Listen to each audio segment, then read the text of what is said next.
Hi folks, Matt Easton here of Scholar Gladiator and Eastern Antique Arms. Now, over the years I've talked about many antique weapons and diverse types of weapons from different places, different regions of the world, and very often I get asked about Turkish weapons, and there are two iconic bladed weapons from Turkey that come up often in comments underneath my videos. One of those being the kiliç, which is a type of sabre, similar-ish to a shamshir, we could say. What some people might term a scimitar, although that's, again, I'll talk more about maybe that term in a different video. I do not have a kiliç to show, unfortunately. I am trying to acquire one so I can do videos about those. But the other weapon from Turkey, from the Ottoman Empire, that comes up and gets asked about is the yataghan, and at last I have one to talk about. Now, I should say I have owned a yataghan previously, but I sold it because I buy and sell things, as you guys know, and website link below, but I sold that yataghan, so I didn't have a yataghan to talk about, and I like to, because I have lots of antique weapons pass through my hands. I like to have something in hand to show and to compare and talk about, rather than just showing pictures of it. Also, I think it adds to my understanding and appreciation of that weapon, an ability to add some kind of insight to the observations about that item that you wouldn't necessarily get off a Wikipedia page. So, yataghans, what are they? Well, very simply, a yataghan is a recurved bladed weapon. Now, I say bladed weapon rather than sword or knife because they vary in size. You do get some which are more like the size of almost a large Bowie knife. This is not particularly big, this one. This is kind of machete sized, and you do indeed get some that are sword length, that have blades of over 30 inches in length. This is what I should say, this is a kind of medium sized one. It is neither small nor large. It's not as large as the one I owned previously.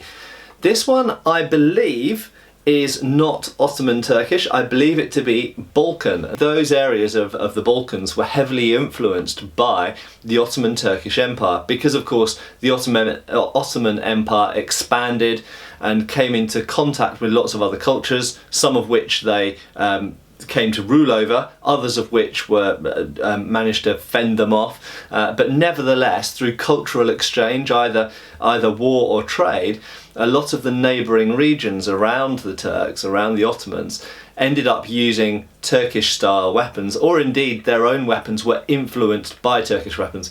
An example of that is actually Polish szabla. Definitely have some kind of Balkan and Ottoman Turkish kind of influence. Right, so looking at what the yataghan actually is, it's a recurved blade. That means that it's edged on the inside here, it's blunt on the back, it's edged on the inside, but then that blade curves back again. Okay, so unlike, or more or less unlike, a kukri, which is one of the most famously forward curving weapons that you can find, or some people might argue it's a tool, but it's a tool and a weapon in fact. And this is edged on the inside, but it doesn't really curve back again. It does a little bit in terms of the cutting edge meeting the slope of the back edge, but essentially it's all curving forwards. In Nepal they actually have a sword-sized weapon called a kora, and that is equally, just like the kukri, they really go for their forward-sloping blades in Nepal. That also has the edge on the inside curve. So going back to the yataghan, the thing which makes the yataghan particularly different from these types of forward curving bladed implements, and many people mention, of course, the Dacian falx, and of course the falcata as well. So these kind of curved forwards curving edges have been around since antiquity, and a lot of people will point out, and quite correctly, that the thing that makes the yataghan different to a lot of those is that the blade then curves back again. Now, what advantage does that have? Well, very clearly, if the blade curves back, then you end up with a point that is more useful for thrusting again, and overall it gives a weapon which is straighter. If we actually look along the yataghan, you'll notice that the pommel is in line with the point. And that has some kind of inherent advantages. If you're encountering another person's weapon, then if you have a fully forward curved blade, it's quite difficult to get the point on line without your wrist assuming some quite bizarre angles. Now, kukris, by and large, aren't designed to encounter another person's blade. If someone swings a kukri at you and you've got a kukri, you'd chop into their arm, or you'd defend with your shield and then hit them in the head or body with the kukri. You're not, generally speaking, fencing in terms of encountering the opponent's blade with your blade with a kukri. Not to say you couldn't do it, but it isn't what you would normally do. However, once you start to get a longer bladed item, that's more likely to happen because you've got more blade and they've got more blade. So if we're both using yatagans and a person swings a yatagan at me and I don't have a shield, I might try and hit them in the arm. That might be the preferable thing to do. However, it might often happen that I encounter their blade with my blade because we've got a lot more blade in front of our hands. Now, in terms of how to hold the yataghan has a very characteristic hilt style, as you will see here, and you might recognise that sort of style of hilt where we've got a metal strap around the middle, the tang goes up the centre, and then we've got a metal strap around the edge, and then two horn in this case. They can be wood, can be ivory, bone, all sorts of other things, but in this case it's horn, and they are often horn in fact, horn plates either side, and it has a very characteristic kind of groove in there, which actually would be quite comfortable to hold like that. But I would suggest there's no evidence that yatagans were ever held like a dagger, but with the thumb over the top. So as to why it's shaped like that, we don't exactly know. It could just be a tradition. One thing I would mention is if we go back to some slightly older types of hilt construction, or rather types of dagger that had been around for longer. So if we look at the Afghan weapons for a second, so we've got the chura or chara here and the peshkabs here. They both have the same style of hilt construction, you can hopefully see there. So they've both got horn plates on either side, a broad plate going around with the tang going up the centre, and the guard, but there isn't really a guard in this case, is formed only by that step at the bottom of the blade. And if we actually pick up the yataghan, you can see, although it's much smaller, it's essentially the same. It's essentially almost certainly got the same origin as the Afghan Khyber knife. They are very, very similar weapons, although they are subtly differently shaped. Now, I mentioned this was from the Balkans and probably not a Turkish example. I should just mention the Ottoman examples, why I say this is probably a Balkan example. I'm not saying it's not from the Ottoman Empire, but probably a Balkan example. The Turkish ones tend to have bigger pommel sections, and that includes very flared out pommel plates at the side, which seem to be pretty much for stylistic reasons. They don't seem to have a particular use, other than perhaps when you're chopping with the thing, giving you a more secure grip at the bottom of your hand there, much like perhaps a tulwar or even a Viking sword gives you a bigger base on which to sort of secure that swing, and you're less likely to lose the weapon. Potentially this could be a kind of useful reason why you might have those larger pommel plates, but it doesn't necessarily mean that that is why they were developed. They could have just been developed because they liked the look of them. We don't really know.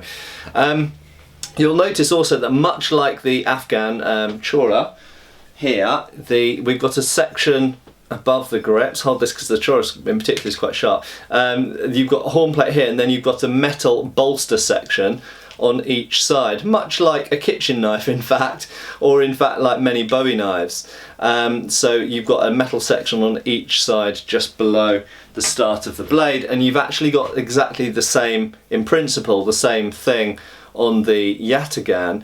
The only slight difference being in how it's attached. And these tend to be cast metal on the yatagans, whereas on the Afghan charas they tend to be forged or shaped iron plates. Now, in terms of the blade, what advantages and disadvantages do it have? Well, definitely when you have a forward curved blade like this, it seems to assist with cutting power.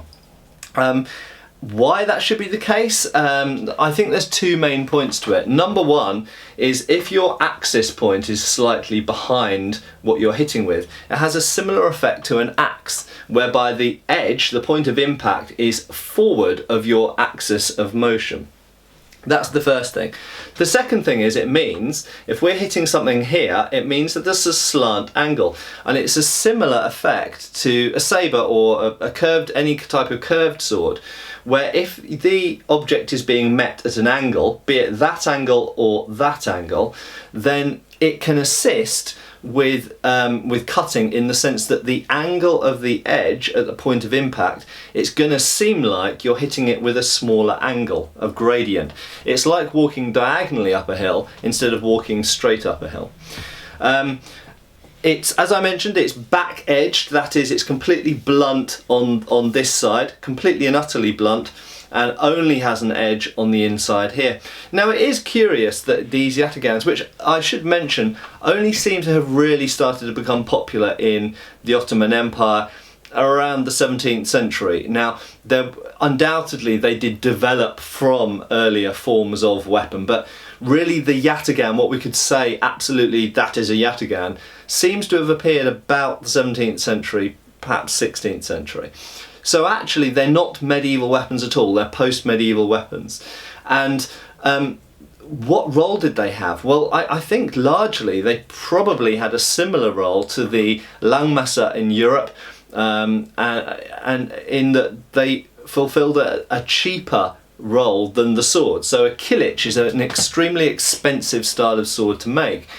And in the Ottoman Empire, if you wanted a sword but you couldn't afford a kilich, it seems that you went for a yatagan. Now, that's not to say, much like the German langmesser from the medieval period, it's not to say that all yatagans or all langmessers were for poor people. That's not true at all, okay? We find very, very ornate and elaborate and bejeweled examples of yatagans, okay? So they did make high status ones, but predominantly, most of the yatagans that survive and that we know about in records, it seems, were lower status weapons. So generally speaking, the rule being, if you were rich, you could basically have whatever bladed weapon you wanted and stick as many jewels on it and as much ivory on it as you wanted, okay? And it could be a yatagan, it could be a kilich. But if you were lower status, you couldn't afford really any type of kilich usually, but you could afford a basic yatagan.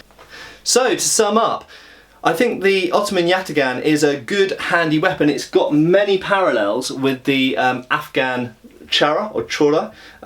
They're similar weapons. One big difference I should mention between them, despite the fact they've got a lot of similarities in their fundamental, if not in the decoration, at least in the fundamental manner of their construction, size, weight, cutting and thrusting potential, everything else.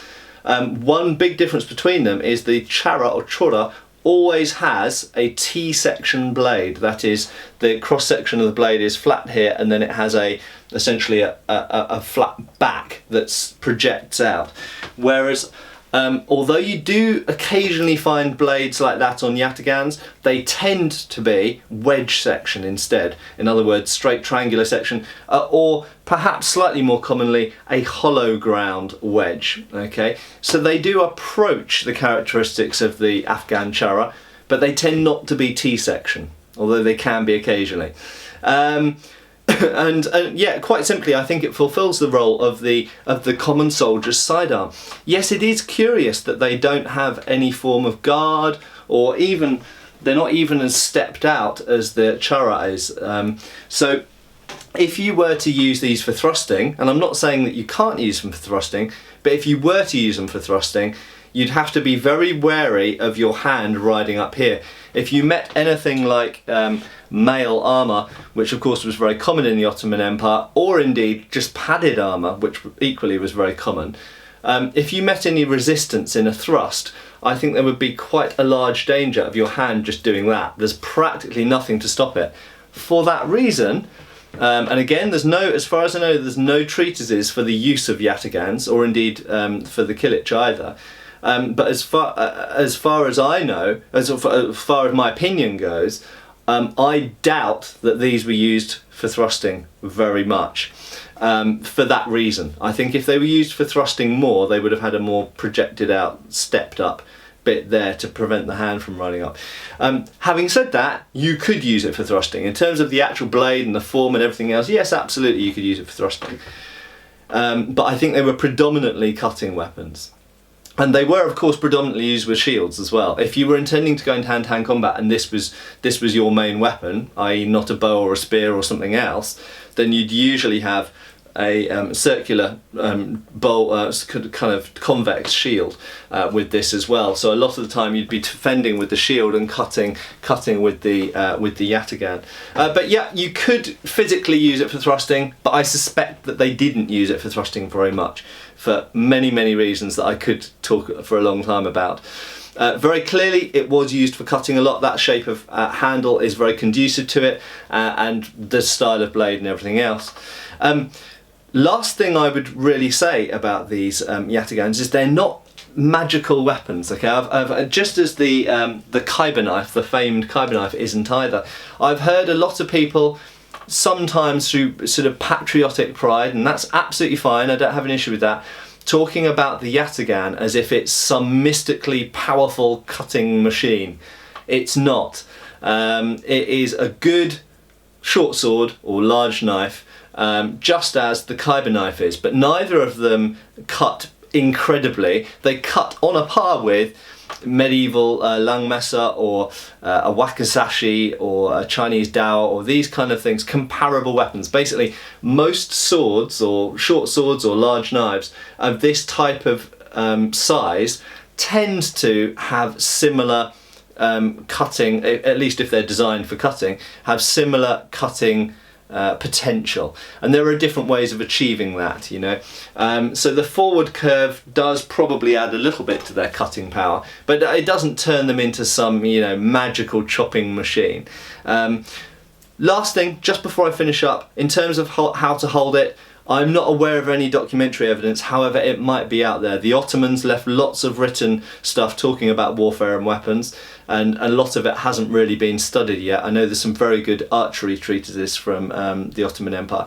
But in terms of how to hold it, for some reason, probably because I do lots of sabre, I often end up sticking my thumb up the back. Now there's nothing to suggest that they did that, but you can physically do it, just as you can do with the chara as well. And it does feel, for any sabreur, it does feel very comfortable to do that. But that's not saying that they did it. They may just have held it in a hammer fist like that. We really don't know at this point without some more research being done. So there we go, an introduction to the yataghan.